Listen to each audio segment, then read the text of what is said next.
Pets Life with Gym Dog, Ireland's first pet resort by Des the Vet. Managed by vets, loved by pets. Daycare, vet care, premium pet food and grooming. Visit at petslife.ie.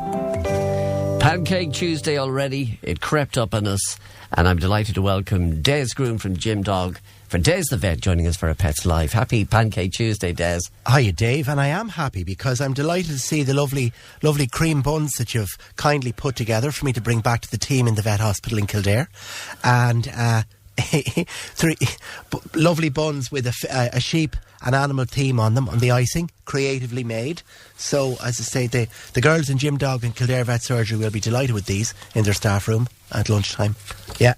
So, thanks for that. Sorry about the pancakes, but no pancakes today, but even better, we have sheep-themed muffins. There you go. Yeah. There you go. We're going to get to bird flu in a minute, Des. But on a lighter note now, I did really come across this note at the weekend, on the Weekend Breakfast Show, about the subject in Switzerland. Yeah. How they prohibit the ownership of just one guinea pig. Is that for real, or is it just a mess? I'd say it might be just a mess. But now, to be fair, there's an element of truth to it because guinea pigs are social and they wouldn't like being kept on their own, and they should be kept in pairs and so on. Ideally, guinea pigs should be kept in pairs. So that's a fact. I don't know if it's a law or not. Yeah, okay. Now, it's you can take these things a little bit too far. There are children in the world still starving.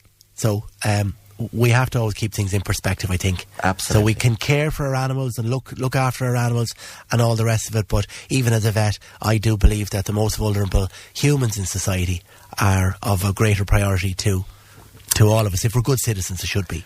Let us invite you to get any questions that you have for Des this Tuesday morning. Do get in touch. We'd love to hear any pet-related questions, any animal questions, nothing to do with guinea pigs now. We've addressed that issue. Yeah. 0833 97 97 97. Now, Des, you sent us a text to say that you wanted to bring up the very topical subject of bird flu, avian flu. Yeah. Now, look, in the agricultural sector, waves of infection go through herds and flocks and so on a regular basis, and it's generally just kept and managed within the industry. But the avian influenza epidemic has become interesting because it has spread amongst poultry flocks, both egg-laying and meat-producing poultry flocks from North America into Britain, into Europe and so on. And when it happens, avian influenza is a terrible inconvenience for the chicken industry and for chicken farmers. But it's become relevant to the general public because there have been cases of human deaths. So in the United States, in Montana, a worker in a beef unit on a beef farm died of avian influenza. And there were a couple of deaths on chicken farms of poultry workers died of avian influenza, right? And there was a case in the UK of a worker on a chicken farm getting avian influenza, but he didn't die, he was grand. Wow. So what they're saying about it is that, yes, it can be transmitted, the H5N1 virus, it can be transmitted to people. Some people will get very sick, some people won't. So it is a risk in particular for people working in the poultry industry, and they're advising anyone handling chicken meat, raw meat in particular, raw chicken, be very careful with hand washing and chicken preparation and chicken cooking, right? And the trend of maybe taking a raw egg as a protein drink or whatever that the hard man might do, no, don't do it. Eggs have to be cooked. They have to be cooked. Okay. Have to be cooked. Now, the other thing about it too is it's a vulnerable virus, a little bit perhaps like the COVID was, in that volatile is the word. I mean, sorry, not vulnerable. It's volatile, meaning it can mutate, it can change, right, and it can cross the species barrier, right. There was an incidence of a death in a cat from avian influenza. Believe it or not, a cat in North America in Washington State and another cat in Oregon. Right, and the one in Washington State survived, had avian influenza and survived. The one in Oregon actually died of avian influenza, right, caused by being fed raw chicken meat. Crikey. Yeah, so it is also transmitted, by the way, incidentally, into dogs. And dogs have been grand, they haven't been sick with it, no reaction, and so on. Yeah. No major reaction. Yeah. But the big thing about this for humans is don't feed raw meat products, raw poultry products to your pets. This trend or fad of feeding raw is erroneous and dangerous, and we don't need to, and we should be cooking the food we feed our pets. That's the first thing. Secondly, be really careful handling raw chicken. Everybody right? And thirdly, because there's been a few cases of it now, I'll mention, in wild birds in Ireland. Right, so the HSE have actually issued a circular to people who would say feed birds in the garden and that kind of stuff. Be really careful handling wild birds, sick or dying wild birds. Don't approach them, right? And you should try and limit the contact between your cats and the wild birds. So if you have chicken feeders up in the garden, have them up good and high, so that there's a level of distance between you and the wild birds and between your cats and the wild birds. So the transmission of this H5N1 to cats, there are several cases of it now, some of them fatal in the cat, but the problem with it being then that the cat is a vector for the virus. Oh, okay. And the virus then can travel to other species. So, not to be alarmist or a conspiracy theorist, it's not an epidemic or a pandemic yet, but overall I think what we've learned as the world has become more globalised and travel has become so much easier, how quickly disease can spread and how quickly viruses can mutate and how volatile these viruses are. We need to be so careful, and we're living in closer and closer contact with our pets and we're humanising them, unfortunately, and that's leading to a level of complacency. And we should never be complacent about the diseases and the viruses that are out there and the risks of zoonosis, of diseases travelling from one species to another. You mentioned the whole thing now of pet humanisation, that new trend, how you have adoring animal lovers going on diets alongside their, we'll call them portly pets. Yeah. Is that a good or a bad thing, kind of getting in sync with your pet? Well, look, if you improve your own lifestyle, and improves your dog's lifestyle, and that's a good thing, and the dog can be a great addition to the family, and both of you can get lots of exercise together, and it's perfectly fine to go on a diet with your dog, providing the diet the dog goes on is appropriate for them. When we're talking about the bird flu, Des, the question that would be asked by a number of people innocently now is that if you were to get eggs that came from an infected bird and you ate them, would you be in trouble? No, you wouldn't, and the HSE have actually mentioned that. You have to cook them. So cooked eggs are okay? Yeah, poultry products are perfectly safe once fully cooked and handled correctly, including eggs. All eggs, just cook them. I have a 1-year-old rescue cat that I adore. I have started bringing her outside for 5 to 10 minutes a few times a day. She wants to head off exploring, but we are not in an enclosed space at all. Feels in all open spaces. If I just let her head off, will she find her way back? She's mad to get out, and P.S. she's neutered and vaccinated. Yeah, that's great. OK, she may not find her way back if she's let out and left to her own devices, and she may come to harm in that cats don't innately have a sense of traffic. They don't have any traffic sense innately. So the first year or so of an outdoor cat's life really is a game of Russian roulette. Do they survive the cars, and do they learn a little bit? And the ones that don't make it. It very much is, you're at the mercy of the environment. Now, look, there are people who take it to extremes and never let their cats out. And I don't believe being fully indoors is a good life for a cat. So how you do it is, how you transition your cat into being partially indoors and partially outdoors is, you start putting some of the meals out on the windowsill at the back door and let the cat out when she's hungry.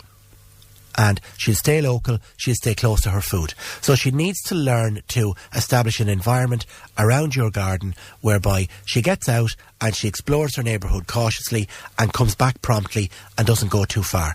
And the way to do that is by letting her out bit by bit under supervision for slightly longer periods of time as the weeks and days go on, and let her out when she's hungry so that she remembers literally to come back for her feeds. OK, now a couple of questions coming in very quickly. Don't forget, if you want to add your question for our Des, it's 0833 97 97 97. This is an essay, so I'll do my best to get through it. Truncated. It says, my 6-year-old cat, who was a terror for catching birds. I hated when she did this. The swallows were always nesting in the garage, and she spends her days sleeping close to their nest, the swallow's nest now. Yeah. Never touches the nest, leaves them alone to grow up and emigrate. She never really hunted during the summer when any mating went on, but hunted all winter. She's now 6 years, hasn't caught a bird or brought a mouse in for once. Now it's a case that she's just growing up, fed up and given up for good.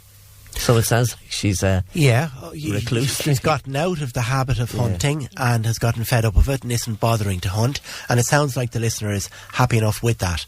Now, sometimes cats and dogs will alter their behaviours and alter the way they move because they're stiff and sore. So it could be that she's getting a bit older and it's harder for her to jump. She mightn't be hunting because the athletic effort required is now too much for her as she's getting older. So you could have a chat with the vet about maybe signs of hidden arthritis, because dogs will show you that they're arthritic and stiff and sore, whereas cats will hide it.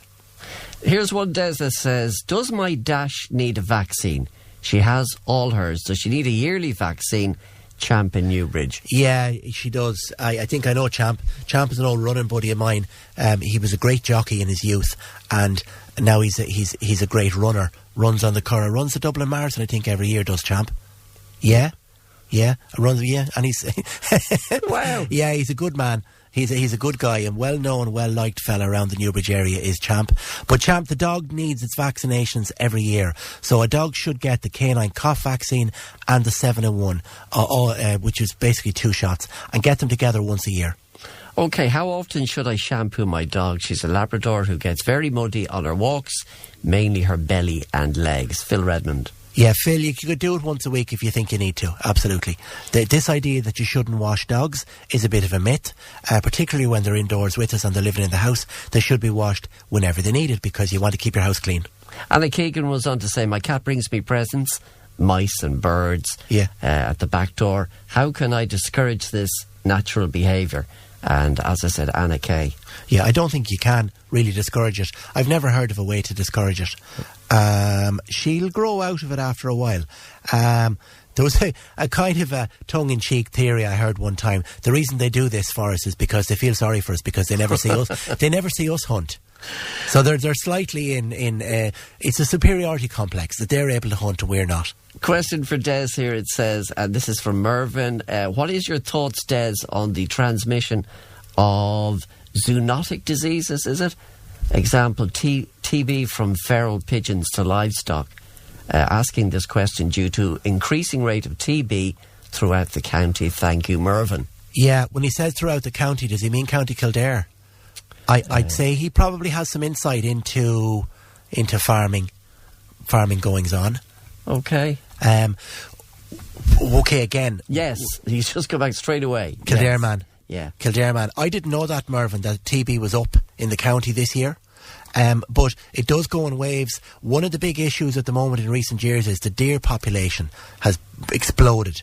And unfortunately, there's an element of suspicion there that the wild deer population, which would be kind of West Wicklow area, North Kildare, that they might have something to do with the TB issues.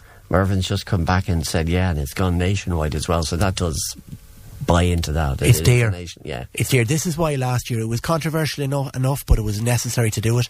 The wild deer cull was extended just to try and curb those numbers a little, to try and address that, Okay. It's been proven as well over the years that badgers do carry TB. We have heard that. Yeah. And badger movements are curtailed in certain areas too for that reason. Sydney Taylor wants to know, I have 2 bitches from the same litter, but they fight a lot. How can I stop this? Sydney Taylor. Yeah, it's very difficult, isn't it?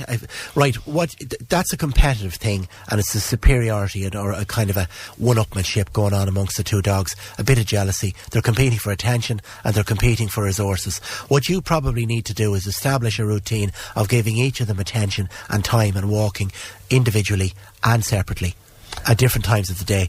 And you need to feed them separately and feed them spread out apart from each other a little bit.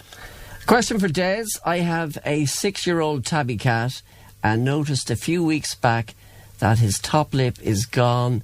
He is still eating and in good form. Doesn't seem to bother him. Any idea, Des? Yeah, I'd go to the vet there with that.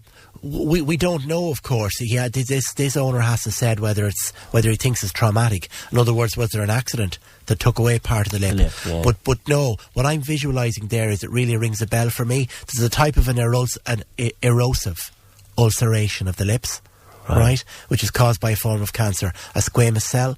There's a thing that cats get called squamous cell carcinoma. So that's an ulcer or an erosion of the upper lip, and you do need to visit your vets and have a chat through the implications of that and see if anything can be done.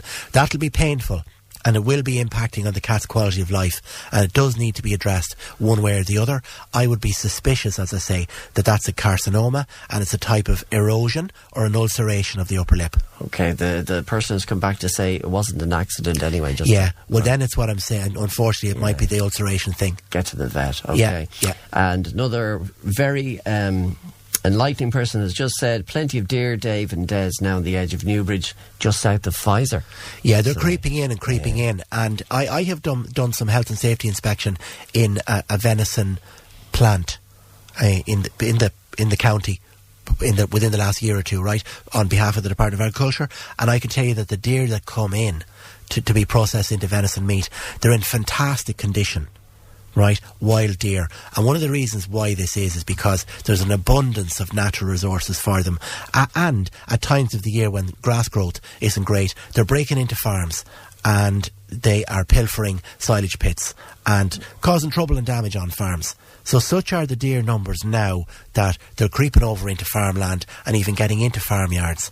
And, as I say, doing damage to silage pits and this kind of thing. So keeping the numbers of wild deer to a manageable level makes sense. Okay, I'm going to just do one more, Des, and then it's just come in the last moment. It says here, Mary has a dog that she has taken to the vets more times than she can afford. Yeah. She's had antibiotics, eye drops, blood test. She just keeps scratching her eyes, which look healthy. She saw going back campaign over €100 for nothing. Fixes what should she get to stop the itching in the eyes. She feels as though every test has been done. Sorry, it's a bit disjointed now, but you get the idea. Well, if it sounds like if it's just an eye problem, then you need to go and see an eye specialist. There's a good man called Michael Woods, has an eye clinic, Primrose Hill, in County in South Dublin, I think it is. Okay, sorry, I've got one more. Okay, my cat has a small black lump under her chin. Should I be worried? So asked Christina over there in Maynooth. Yeah, it doesn't sound like it's anything too serious. That would be easy enough to treat. Do visit your local vet. That's a lump or a bump or a cyst of some sort. Wouldn't be too difficult to treat with a bit of luck. Needs to be investigated. Though. Now, is there anything you wanted to ask me, or are you happy to go now and get some pancakes outside? I'm happy to bring these lovely sheep-themed muffins home. Yeah? My throwaway question for you, because you know I always give you one, and I did mention how it is Pancake Tuesday. How do you eat them? Your own ones. Your favourite way to eat a pancake? Nutella and honey. Oh, sweet. Yeah, very I have a sweet tooth, yeah. You're great. Listen, Des, thanks a million. Yeah, cheers, Dave. Look forward to having you back next week for another edition of A Pet's Life. Thank you, Des Groom. It's A Pet's Life with Jim Dog, Ireland's first pet resort by Des the Vet. Managed by vets, loved by pets. Daycare, vet care, premium pet food and grooming. Visit apetslife.ie.